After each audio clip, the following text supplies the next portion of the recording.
So Wakulla Environmental Institute started the oyster aquaculture program in the state of Florida. Before we got involved in growing oysters in an aquaculture setting in the state of Florida in the water column was not legal. It was after 2 years of oyster aquaculture courses. We had about 3 million oysters in the water. And I started noticing that for the first time we could see the bottom of Oyster Bay. In the 2 years previous, the water was so filled with algae that we couldn't see the bottom. And then after 2 years, we noticed that the water was very clean and clear. The next week, I went to talk to President Murdaugh of TCC and said we need to find a way to export or clean, clear water to the rest of the state through oysters. This is Tallahassee Community College's first patent.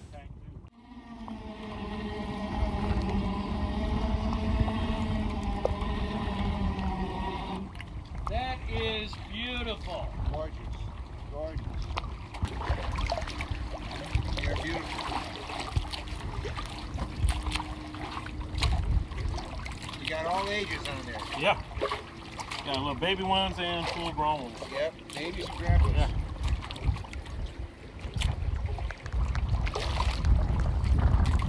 That's all 1 year's growth. That's Amazing. That's amazing.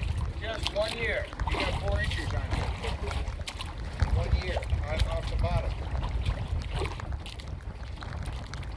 With the domes, we can restore an oyster estuary, which will then have a tremendous environmental impact.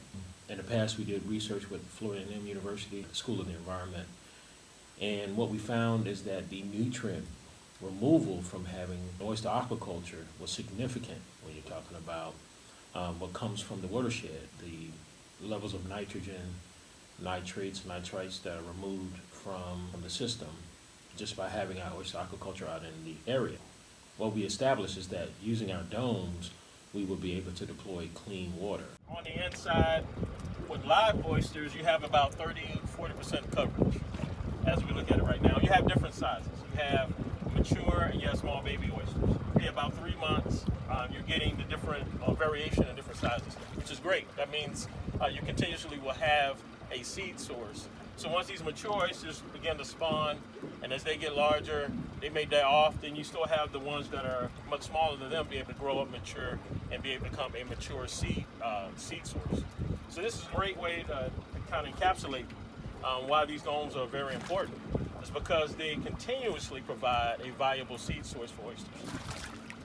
A full project looks like 5,000 oyster domes. Each dome weighs about 400 pounds of high-strength concrete, has 10 holes in them.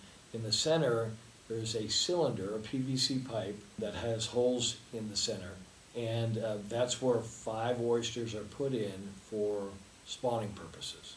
Each 5,000 domes would be placed in a 5-acre area. Within 2 years, you should have about 15 million oysters out there on our 5,000 domes.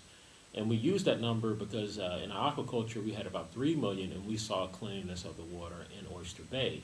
Able to see through the bottom, the seagrasses start to come back. Those are all indicators of a healthy ecosystem. You deploy once, and you don't have to continuously have applications year after year after year to deal with the problem that comes from algae and nutrient pollutants coming together and forming those harmful algal blooms. Oysters are a keystone species that once you lose oysters, the whole ecosystem tends to fall apart. Our oyster domes, we know, restore ecosystems. And oysters eat algae, and they also eat nitrogen.